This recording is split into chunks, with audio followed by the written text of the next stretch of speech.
Sejam bem-vindos no grupo de Umbanda Triângulo da Fraternidade. Como a gente já fez outras vezes, hoje a gente vai ter um diálogo aqui com assistência. Depois não tem palestra, né? A gente faz o ritual do fogo, abertura, direto. De tempo em tempo a gente faz, aqui a gente senta aqui e conversa com vocês. A gente dialoga com a assistência e nós vamos disponibilizar o microfone, quem quiser falar, fazer alguma pergunta, algum comentário. Não é consulta, tá, pessoal? Consulta é lá, na hora com a entidade, lá, no aconselhamento. Então procure não trazer assuntos do seu mundo íntimo, pessoal, que a gente não vai poder orientar ou esclarecer. Então dentro da temática de Umbanda, né, de uma maneira geral, de interesse coletivo, a gente provoca esse diálogo. Eu acho que a gente está num momento de alteridade, de perceber o outro, de conversar, de respeito às diferenças. E temos que começar isso por dentro dos terreiros. Cada casa, cada terreiro tem que se abrir primeiro com um diálogo intra-religioso, ou seja, para a sua corrente, para a sua comunidade interna, seu corpo mediúnico, e também interreligioso, né? Para a sua assistência e da sua assistência para a porta para fora. Eu acho que o momento de consciência que nós estamos passando exige isso. Ninguém é proprietário da verdade. Todos têm um caminho, todos têm um ser divino dentro de si. Cada um de nós persegue harmonia, equilíbrio, bem-estar na vida, melhoramento. Não é verdade? De sã consciência ninguém quer infortúnio, doença, caminho fechado, né? Então a gente fica muito feliz de propiciar essas oficinas aqui na nossa assistência. E hoje, mais do que nunca, é um dia especial, porque nós estamos com o lançamento de um livro, mais um. O pessoal fala assim, poxa, mais um livro de Norberto Peixoto, já estou enjoando, é o 4º livro esse ano, que bom que choveu na nossa horta esse ano, quer dizer, no sentido de abundância, de prosperidade, de florescência, né, de germinação de ideias, de projetos. Para o ano que vem, eu acho que esse ritmo vai se reduzir um pouco. Este livro aqui, Os Orixás e os Ciclos da Vida, é com muita alegria que eu lançamento desse livro, porque esse livro é resgate, é a minha predestinação nesta encarnação. Nós praticamos uma Umbanda Nagô, o que não nos torna a nossa Umbanda menos Umbanda do que qualquer outra Umbanda, nem nos torna melhor. É uma identidade que nós temos. E eu tenho um compromisso com esse saber. O saber dessa ancestralidade, o saber que remete aos antigos babalaôs, nagôs de África. E as nossas atitudes, as nossas iniciativas internas, elas têm que estar de acordo com o plano espiritual que dá cobertura à nossa casa. Nós temos uma coroa de radiação de orixá com falangeiros todos africanos na nossa casa, desde a sua fundação. Então nada mais natural que com o tempo, que com o meu amadurecimento, né, como dirigente, como médium, como pesquisador, isso aflorasse, e o plano espiritual apoia isso. Então eu vou comentar esse lançamento com vocês, depois eu vou dar a palavra. Pessoal, projeto gráfico primoroso das edições de Tesouro Box. Para essa faixa de preço, não tem igual no mercado, é um preço popular.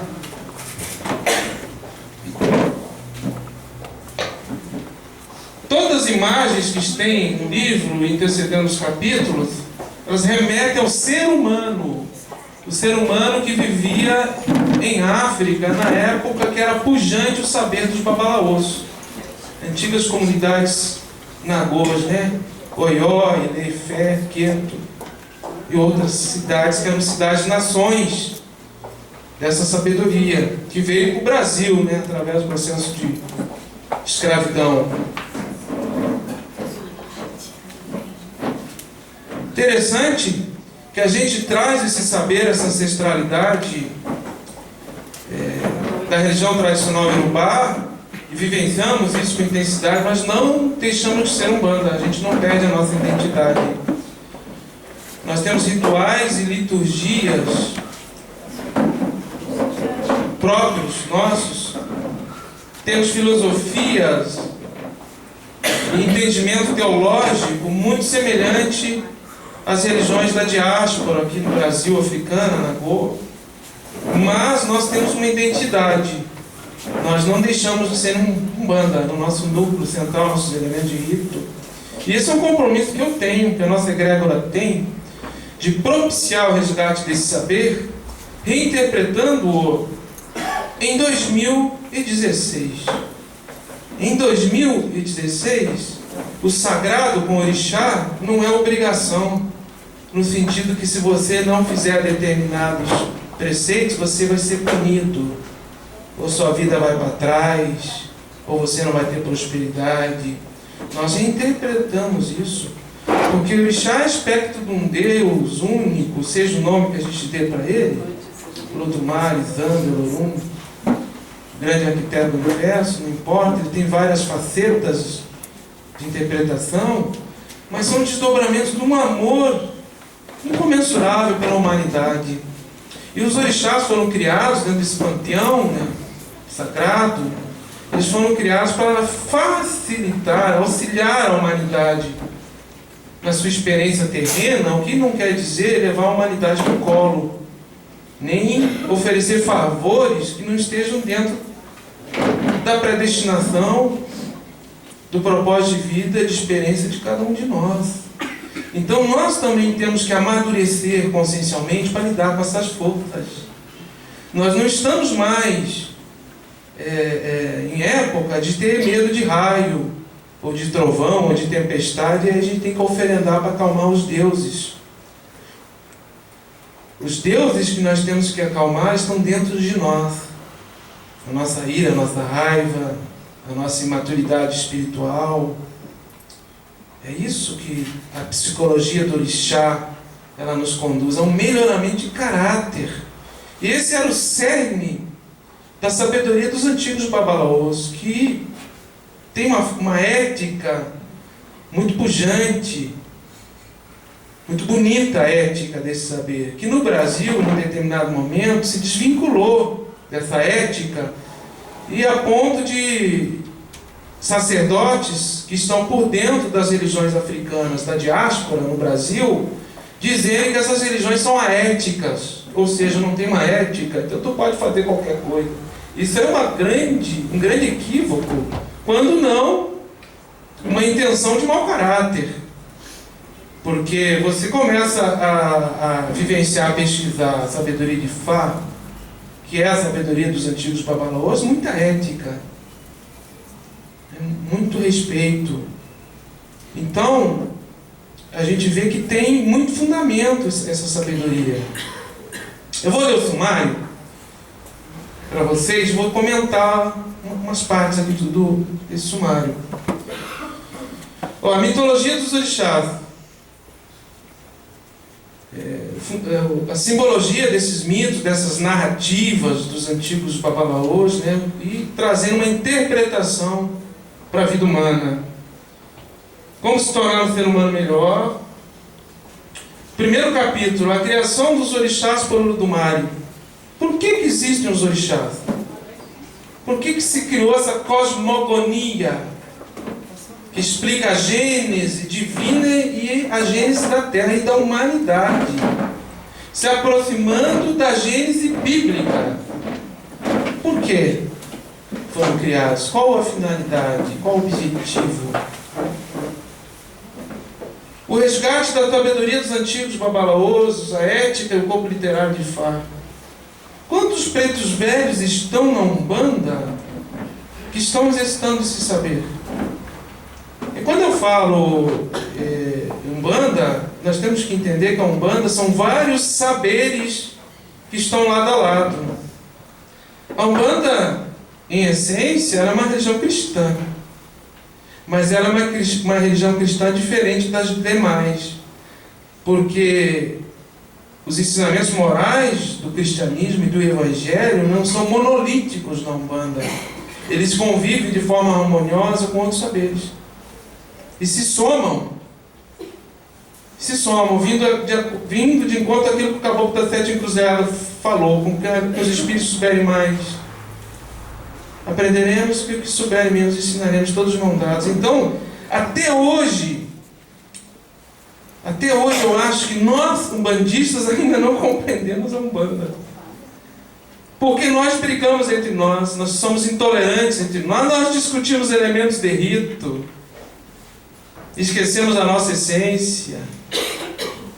Nós temos uma dificuldade de diálogo entre umbandistas muito grande, uma intolerância, uma pastela de umbandistas muito grande. Não é só da intolerância de fora para com a gente. De dentro existe isso. Por que a Umbanda não tem uma codificação? Não tem um papa, um profeta, um livro sagrado? Por que na Umbanda vários saberes têm que ombrear lado a lado? O que o mundo espiritual, né, essas divindades que arquitetaram a religião de Umbanda e nasceu no Brasil, o que eles estão nos ensinando com isso? Sem dúvida é para a gente ser mais tolerante, mais fraterno, respeitar as diferenças, ter mais alteridade, né? Não querer impor o outro, a verdade. Então, a Umbanda é uma religião cristã que ela não impõe. Umbanda não catequiza. Umbanda educa. E sabe onde é que a gente se educa? Quem está por dentro da Umbanda e vivenciando é lá no terreiro. É lá vivenciando. O aprendizado se dá na vivência, não só na teoria. É importante o estudo, mas é lá na vivência, com essas entidades que vêm nos trazendo sempre ensinamento, e a gente vai reciclando e reinterpretando muita coisa. Eu mesmo já fui um radical de carteirinha. Era maçom, estava na Umbanda esotérica. Eu me achava o supra-sumo, porque a Umbanda esotérica, nossa, Zé Penida não pode, Pombogira é tudo do mal, seu Umulu é só feitiço. Muito preconceito, que não tem nada a ver com a doutrina, e sim com os seres humanos, que com os anos a gente foi reinterpretando. Nós não podemos preconceituar gênero, né, condição social, econômica, cor de pele. Nós temos que ter um respeito incondicional às diferenças. Continuando aqui, eu vou entrar nos ciclos da vida, tá, pessoal? Eu vou comentar, não vou me estender demais. Olha, o capítulo 5 fala o seguinte: o início, plano da vida, plano de vida na matéria, ou aí. Por que nós estamos aqui? Exu é o executor do destino. Exu é o orixá executor do destino, guardião da casa de Oxalá, grande mensageiro, grande organizador das nossas vidas. Por isso que às vezes a gente atirou uma pedra ontem para cima, ela cai amanhã na nossa cabeça. Isso é muito simbólico. Isso é muito simbólico. Exu é o mediador que dá impulso à humanização. Em conformidade à cosmogonia Nagô, nós não reencarnamos sem o impulso de Exu. Nós não conseguimos voltar para um corpo físico sem esse impulso de individualização de Exu. O espermatozoide do nosso pai não vai encontrar o óvulo da nossa mãe e não vai ver o acoplamento do nosso perispírito se não tiver o impulso de Exu. E para ter esse impulso de Exu tem que estar dentro de um programa de vida, um planejamento da nossa existência aqui, um propósito existencial, aonde a gente recebe a cabaça da existência, que é o útero da nossa mãe. E esse propósito de vida, experiências que nós vamos passar, Exu vai executar. Ou seja, ele vai nos proteger daquilo que vão tentar fazer contra nós, que nos tira do caminho do nosso propósito de vida. Isso não vai acontecer, ele não vai deixar. Façam o que fizer. Porque tem Xangô lá em cima, tem uma lei maior. Faça o que fizer em terra, não vai tirar o teu propósito de vida. E o contrário é verdadeiro. Se você quiser ir para um outro caminho, que não é a tua essência, não é o teu propósito, as portas vão se fechar para você. Então, o autoconhecimento, do sentido da nossa existência, é uma das ferramentas de psicologia muito profunda na sabedoria de Fá e dos antigos babalaôs. Não nascemos sem o julgamento de Oxalá, ou dos nossos ancestrais ilustres. Vocês se deram conta, se todos os espíritos reencarnassem, o planeta Terra não seria o suficiente. Então não é um acaso nós estarmos aqui. Não é um favor. Não é um favorecimento, é merecimento. Quantos espíritos estão no Orum e não conseguem ter um corpo físico para vir vivenciar experiências que vão levá-los ao melhoramento de caráter, dentro de um propósito de vida de experiências. Vocês se dão conta disso aqui? Que é por amor, que é por misericórdia que nós reencarnamos, não como para sermos vítima. Nós temos que nos libertar desse pensamento que o ciclo humano é que a gente é vítima, que nós viemos aqui para sofrer, que nós somos espíritos com karma pesado. Isso é uma grande distorção das leis divinas, e está cheio de médium que escreve impulsionando isso, diz que é dos espíritos, e isso é um atavismo que está no inconsciente do médium, que foi profeta, que teve nas sinagogas judaico-cristãs, enfim, tantas religiões punitivas. Criador é amor. Ah, mas nós temos sofrimento em terra. É óbvio.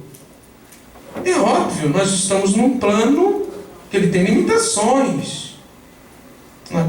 Mas nós fazemos apologia do sofrimento e sermos vítima, ou atribuir isso para espíritos, dizerem que nós somos vítimas do destino e temos que sofrer aqui.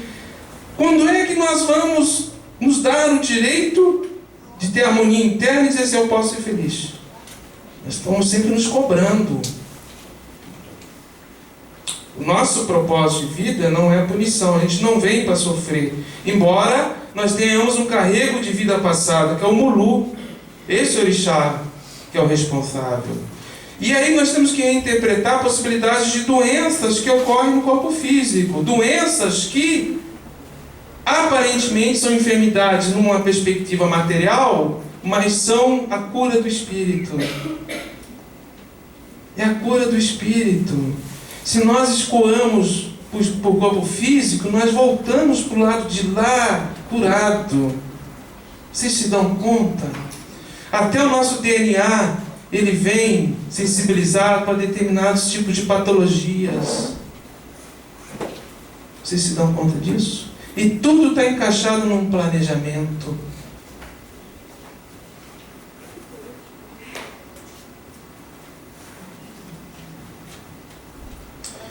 O retorno ao corpo físico.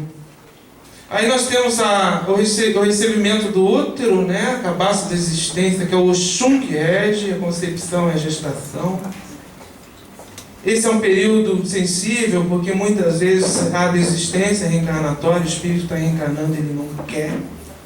Ou ele tem desafetos, então há um processo, por vezes, de obsessão durante a gestação. Ou aquele espírito reencarnante reconhece o pai como inimigo, ou a própria mãe. Então a vibração de Oxum, esse orixá, apacentando isso, harmonizando, adoçando, né, o processo de reencarnação, de gestação, né, concepção.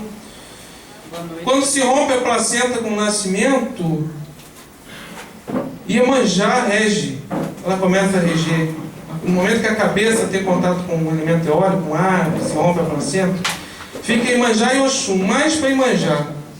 Iemanjá rege até os 12, 13 anos, mais ou menos. E tem um período que se chama criança dupla em ação, ou IBEGE, que a criança começa a ver o amiguinho, começa a ter sonhos. E tem um outro aspecto, que esse beijo é simbólico. Esse beijo quer dizer criança dupla, né? O orixá que é duplo. É o nosso inconsciente. Nós até 7 anos, temos flashes e lembranças de vida passada. Até 7 anos, não acoplou, não fechou a moleira. O espírito ainda está acoplando.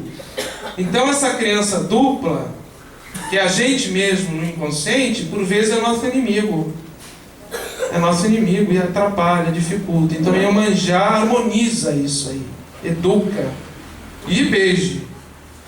Nós temos a vitalidade, né? O ciclo da vitalidade, que aí entra Oxóssi, que é a necessidade de buscar provimento, independência, trabalho, estudo, formação.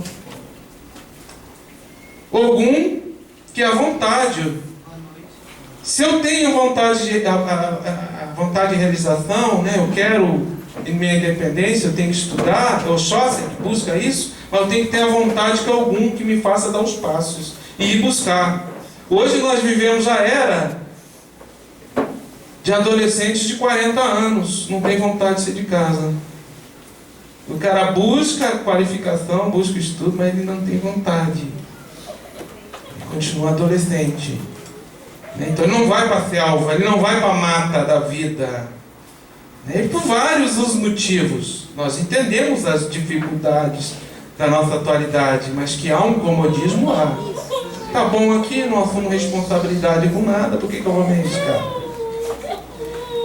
E nós temos, nesse mesmo ciclo da juventude, Xangô. Xangô é o raio que amolece a pedra, é o fogo das batalhas. Quando nós saímos do mimo das nossas casas, que a gente vai para a selva da vida, aí nós vamos ver a quentura da vida.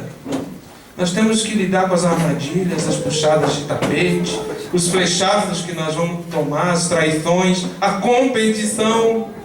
Porque a vida é uma competição. Em todos os setores. Trabalho, estudo, em todos os setores. Até a conquista amorosa é uma competição, não é verdade? Até a conquista amorosa.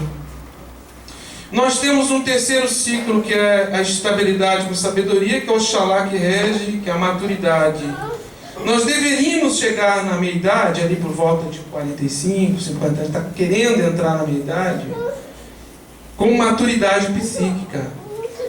Maturidade emocional. Então, aquele calor da conquista, das batalhas da vida, né? E equilíbrio financeiro. Quando eu falo equilíbrio emocional, maturidade emocional e equilíbrio, é não ter dependências. Dependência emocional de outro, dependência de terceiro, ou dependência econômica, porque muitas vezes a gente se torna... Chegamos na meia-idade independentes, não somos independentes ainda.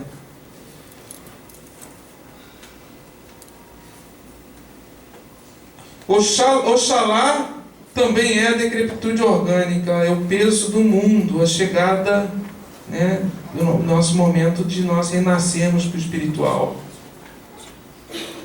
A velhice.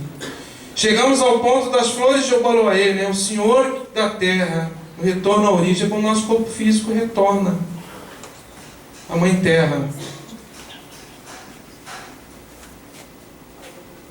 Pessoal, quando nós desencarnamos, reinicia esse ciclo. Inhaçã recolhe o último sopro, o último suspiro no momento do nosso desligamento. É Inhaçã que leva, o Emi leva o espírito. Nanã, o Orixá Nanã, é que faz o acolhimento do desencarnado lá de lá. Isso é descrito aqui. É descrito desde antes do nascimento, concepção, gestação, nascimento, primeira infância, juventude, maturidade, velhice e o desencarne. Tudo sob a perspectiva dos orixás, né, da nossa vida. Eu não vou me prolongar. Nós teríamos ainda Ossanha, que é o orixá das plantas e folhas, ou da medicina, porque se nós temos as doenças, o Criador também nos deu a medicina para equilibrar isso, né? A pesquisa médica, os medicamentos, as folhas, né? Os princípios ativos dos medicamentos todos que nós temos. Os orixás e os ciclos da vida. Fico muito feliz de propiciar trazer esse saber com assessoria o amparo espiritual do seu Ogum Sete Estradas, que é um Ogum Nagô, um Ogum africano, e que a gente consiga vivenciar isso no nosso terreiro, na nossa comunidade e para fora, com ética, com caráter e com a tranquilidade de consciência que esse saber ele se harmoniza com o Evangelho, com o orientalismo, com o hinduísmo, com a cabala, enfim, todos os saberes que estão fragmentados na humanidade, que não existe um único caminho. Devemos refletir sempre todo conhecimento, todo saber teológico, filosófico, doutrinário que chega até nós tem o objetivo do melhoramento do nosso caráter, nos espiritualiza, nos torna um ser humano melhor. Então não existe um único caminho, porque em todos os caminhos Deus está.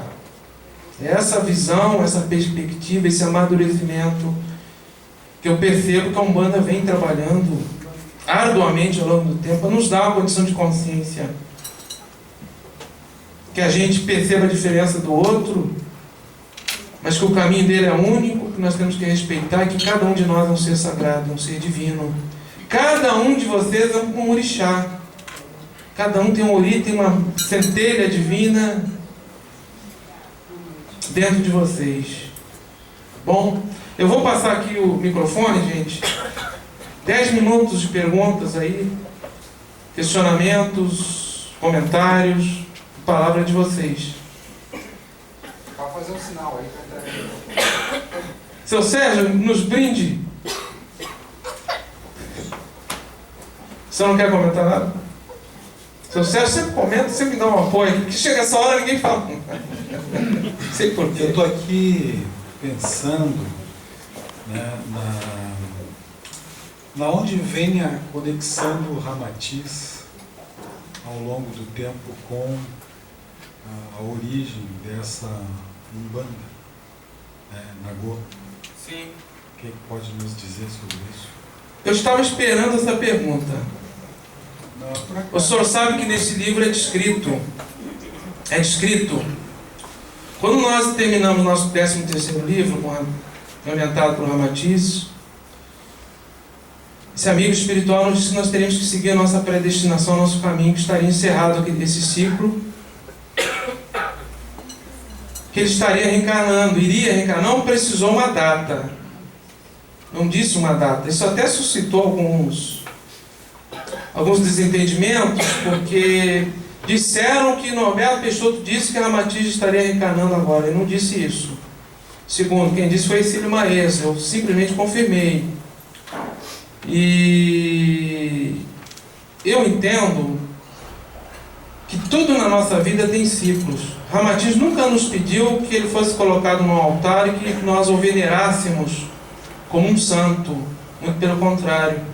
Esse amigo nos surpreende a cada momento, e o amor que ele tem pela humanidade impulsiona ele a reencarnar para nos auxiliar. Então não saberia precisar uma data. Feito isso, se abriu uma perspectiva de eu seguir a minha essência dentro de um caminho que eu intuía que era o meu, como pesquisador, como médium, como dirigente. Eu tive uma clarividência. Eu estava com uma roupa branca, com um camisolão branco. Eu era um menino africano, um negro, cabelinho raspado, uns 9 anos, e tinha um outro menino do meu lado, dos 12, e nós estávamos em 5, no chão de terra, fazendo sinais gráficos de Fá. Nós estávamos na confraria dos Babalaôs em África. Me foi mostrada a minha ancestralidade. Esse menino de 12 anos, que estava do meu lado, é o Ogum Sete Estradas hoje, que nos auxilia ali no meio de Ogum. E o Babalaô era Ramatiz. Teve uma encarnação em África. Que a sabedoria de Fá tem muita correspondência com a matemática, na sua sincronicidade, aí nos remete a Pitágoras, esse saber.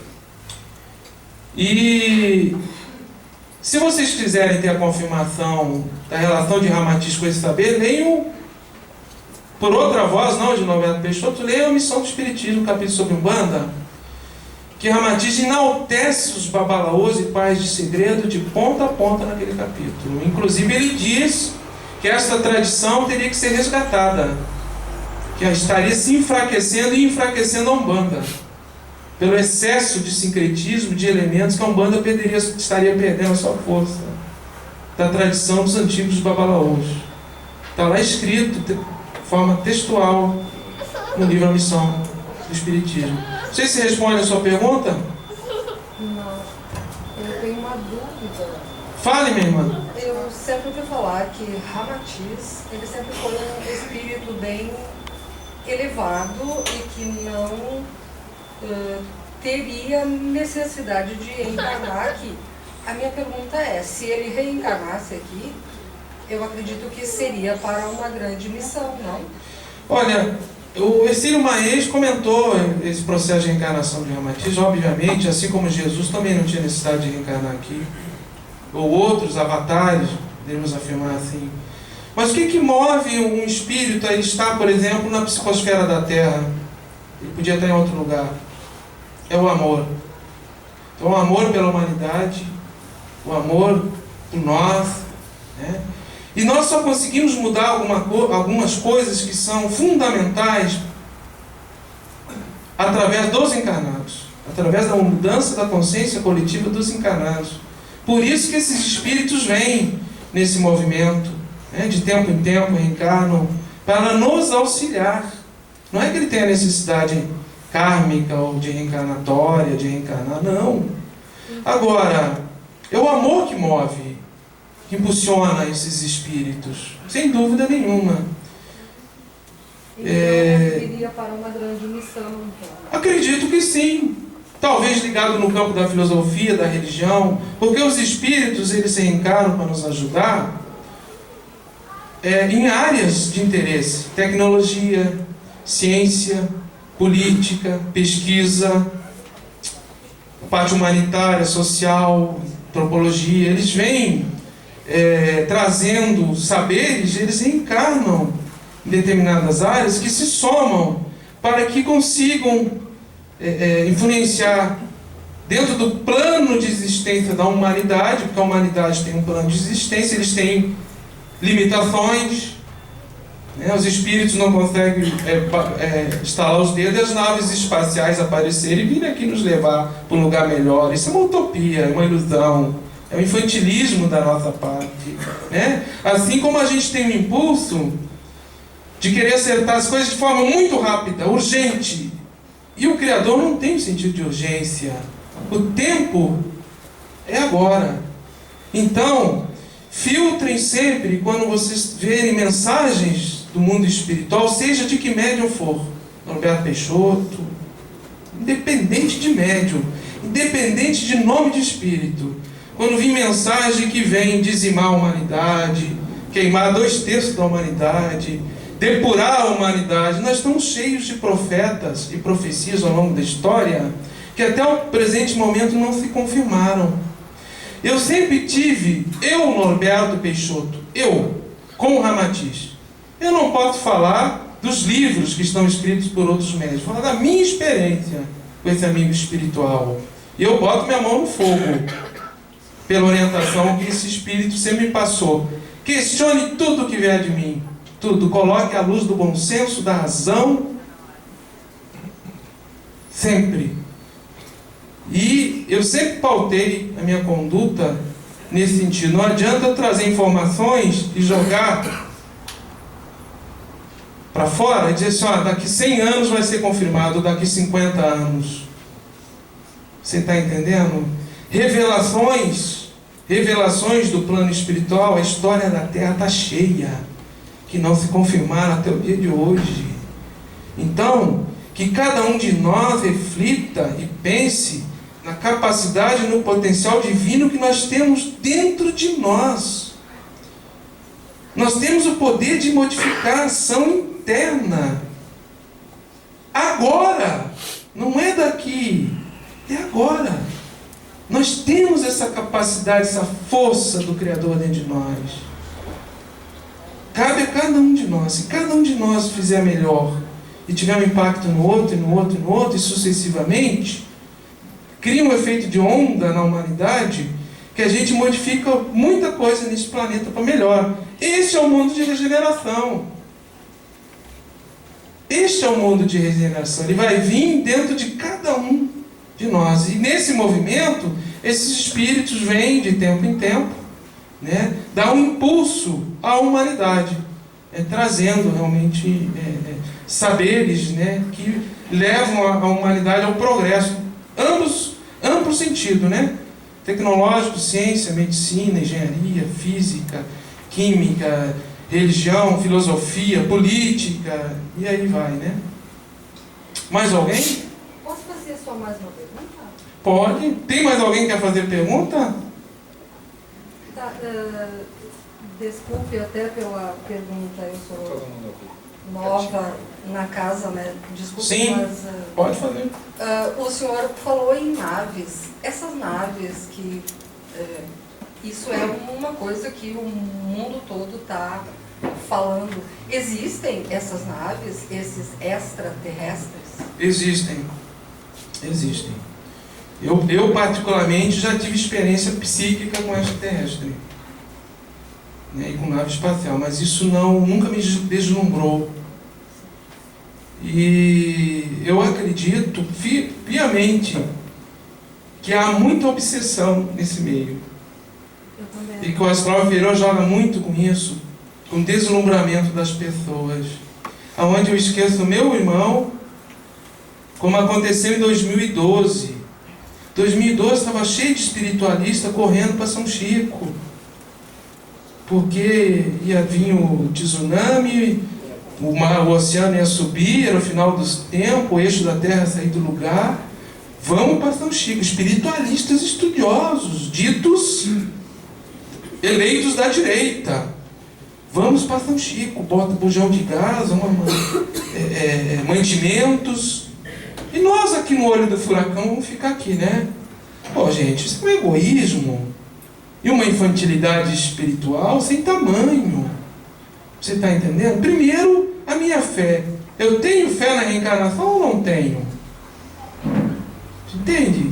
Agora, nós seres humanos vamos ter que fazer esse planeta melhor. Nós seres humanos.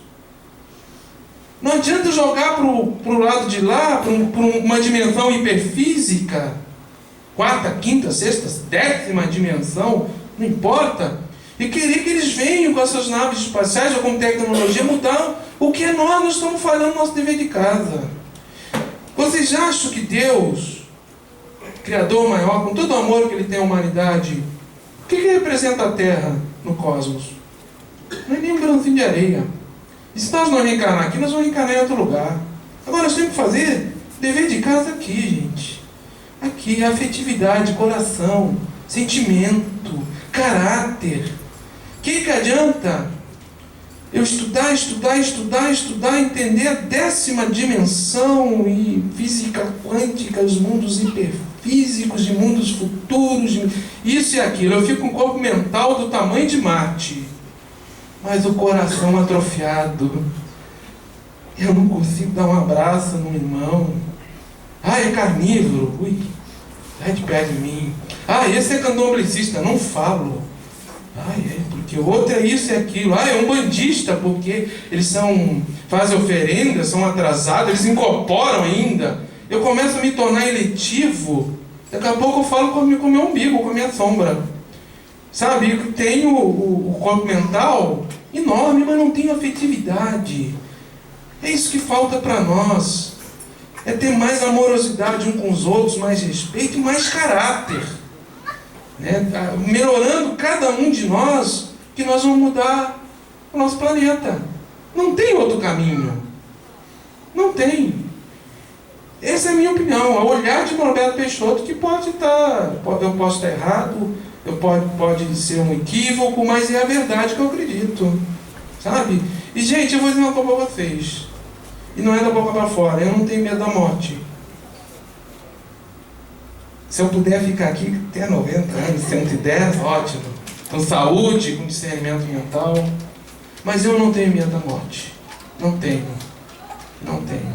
Sinceramente, se o meu dia chegar e tiver merecimento, eu tenho certeza que a vida continua, que o infinito amor do Criador está sempre onipresente em todos os planos, né?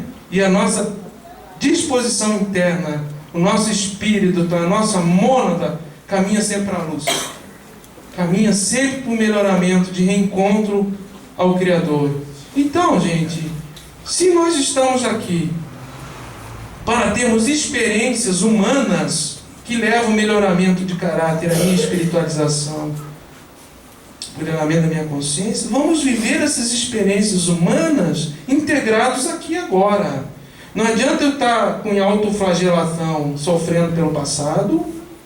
Eu tenho que queimar a cama, eu tenho que sofrer. O ciclo das reencarnações é uma punição, eu sou vítima de mim mesmo. Ou está condicionando para o futuro, né? Num estado, ou nosso lar, ou em Aruanda, ou no céu, ou numa nave espacial, ou em outro planeta, ou numa dimensão hiperfísica, não sei aonde.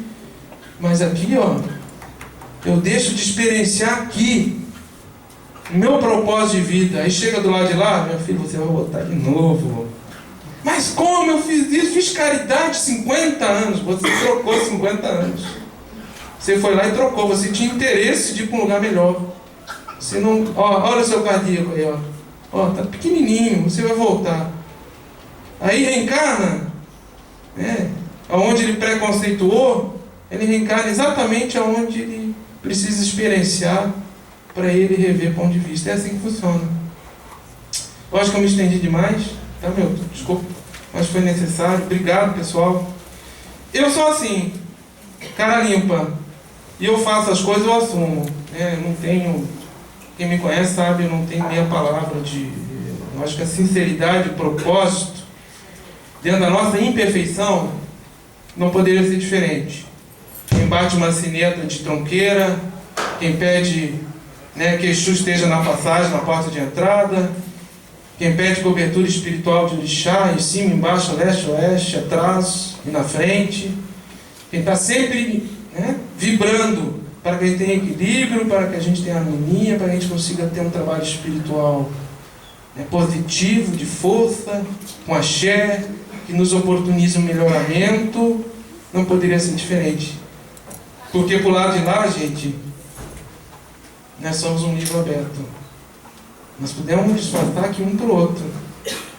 Mas por lado de lá, primeiro propósito, primeiro passo para um caminho de espiritualização honesta, reconhece as tuas imperfeições, assume os teus defeitos e seja sincero para os amigos espirituais, porque eles não nos exigem perfeição. O que eles observam é o nosso esforço de melhoramento. Nós estamos nos esforçando para melhorar a cada dia, dentro da capacidade de cada um, ou nós só aparentamos isso? Eu só vou no centro espírita com um livrinho embaixo do braço para dizer que eu estou fazendo a caridade. Eu já fiz a minha caridade essa semana. Eu já fui lá no terreiro, botei meu branco, dei meus passos. Eu já fiz a minha caridade com meus guias. Mas no dia a dia eu continuo terrível, não melhoro nada. Mas eu tenho que ir lá fazer a caridade, seja no centro de Umbanda, no centro espírita, ou na minha igreja, seja onde for, porque eu me sinto melhor. Eu faço a minha catarse, eu dou passo, eu me limpo. Lá tem oração, tem corrente, tem corpo. Eu me limpo, eu me sinto melhor. Sim, mas intimamente. Intimamente. Contigo mesmo. Então nós temos os nossos escapes. E não é tempo de terreiro, não é tempo de centro espírita, não é leitura, não é grau acadêmico, não é conhecimento que estabelece o teu padrão de caráter e a tua frequência vibratória como espírito. E sim o teu coração.